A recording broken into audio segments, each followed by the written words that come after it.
Hello everyone, my name is Lena and I'm a singer-songwriter. In this video, I'd like to present to you Arturia's compact audio interface, the Minifuse 2.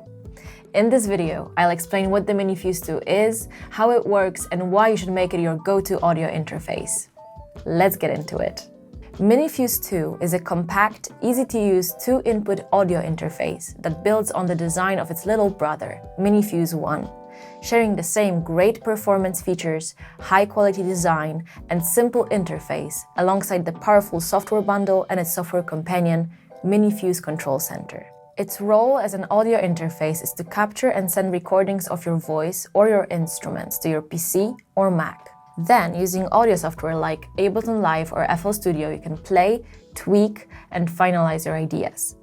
So if you're a guitarist, producer, podcaster, or a singer-songwriter like me, Minifuse 2 is the perfect device to bridge the gap between your ideas and a finished audio product. Minifuse also comes in two colors, black and white. Let's explore its features step by step to see how it works. Let's start with its two combo inputs, which let you record up to two instrument or microphone sources at once. These inputs are identical, designed for both XLR cables for microphones, and when using an instrument like a guitar or synthesizer, you'll use a jack cable. That leads us to the input gain level knobs, which are the same for both channels.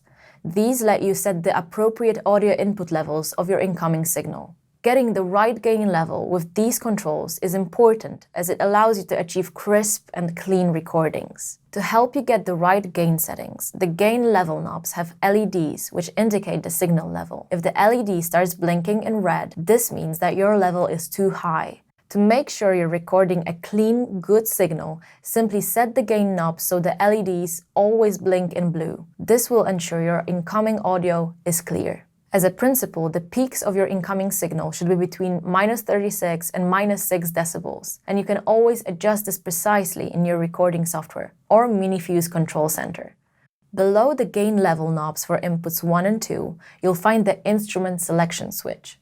Whenever you're recording guitar or bass, turn it on to set the correct level. It turns blue when switched on, like this. Next, you'll see the 48V phantom power button for powering certain types of microphones. Some microphones need extra power to function, which we call active microphones. Active microphones usually have 48V written on them, in which case you'll need to activate Minifuse's 48V button. Mics that don't need power are called passive microphones. These can be used with Minifuse without activating Minifuse's 48V button. Make sure you check what your microphone needs before connecting it. No matter what mic you're using, Minifuse can record with either active or passive microphones, so you'll never have any problems. Next up, you'll notice the LED display, which indicates the volume of the output signal. Blue represents low output, while orange into red represents a higher output. The next section covers monitoring, which means the sound that you'll be hearing when you're using Minifuse. Here you'll find the volume, direct monitoring, and headphone controls. The volume control knob is straightforward. It defines the overall volume of the output signal of your session. In most cases, your speaker's volume is controlled by this knob. The next section covers direct monitoring. It consists of the input and USB mix control and the direct mono button. This helps you to switch between computer audio and the direct incoming audio from your instrument or mic. With the input and USB mix control, you can mix both output sources together. When you set it far to the left, you'll only hear the incoming signal from the inputs. Setting it all the way to the right means you'll only hear the sound from your computer. The direct mono button controls the panning of the inputs when the input and USB mix control is set all the way to the left. When this button is switched on, you'll hear both inputs across both the left and the right channels. When it's off, input 1 is sent to the left, while input 2 is sent to the right.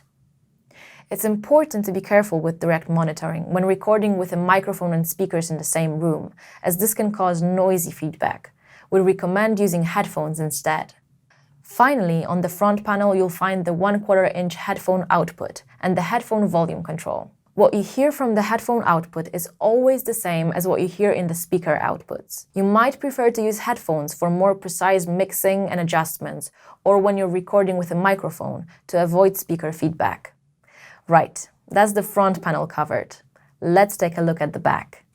The back panel of the Minifuse 2, on the other hand, is simple yet very useful. First and foremost, it provides 1/4-inch stereo line outputs that you can use to connect your stereo speakers. But what makes the Minifuse 2 stand out is its 5-pin MIDI connectivity, which you'll find next to stereo outputs. This means that you can use Minifuse 2 both as an audio interface and as a MIDI interface by connecting it to synths like Microfreak and much more. For example, if I want to control my synthesizer from Ableton Live, all I have to do is connect MIDI cables from Minifuse's MIDI output to my instrument's MIDI input. Then I'd select Minifuse 2 as the MIDI interface in Ableton settings and create a fresh MIDI track to get started. Now I can easily sequence and control notes on my synth with my DAW. Pretty cool, isn't it? The MIDI input allows communication of MIDI information in the other direction. For example, if you wanted to control a virtual software instrument like Analog Lab V with the keyboard of your Microfreak, simply swap the cables around so it's Microfreak's MIDI output connected to Minifuse's MIDI input. Finally, you'll also find an extra USB-A socket for connecting an extra MIDI controller or USB device requiring up to 250 mAh of power. To get your Minifuse up and running, simply connect it to your computer using the USB-C connection. Finally, Minifuse offers an end-to-end creative experience, thanks to the inclusion of industry-standard audio software. For recording and mixing your ideas, you'll get a copy of Ableton Live Lite, an introduction to one of the most intuitive platforms for producers and creators. You'll also get an exclusively curated range of plugins and software titles from Arturia and other leading names, including Analog Lab Intro, Delay Tape 201, Native Instruments Guitar Rig, Autotune Unlimited, Splice, and much more. With Minifuse Control Center, you can adjust your input and output levels, settings, and firmware updates, all from your computer. And that's it! Make sure to check out the separate episode on how to get started, which you can find here, to guide you through the installation and registration process of your unit. With Minifuse's easy-to-use architecture combined with great sound and a simple connectivity, is the perfect companion whether you're starting out or evolving your skills as a musician and audio creator. Use it at home, take it on the road with you, use it on stage, wherever and whenever inspiration strikes, Minifuse will get the job done.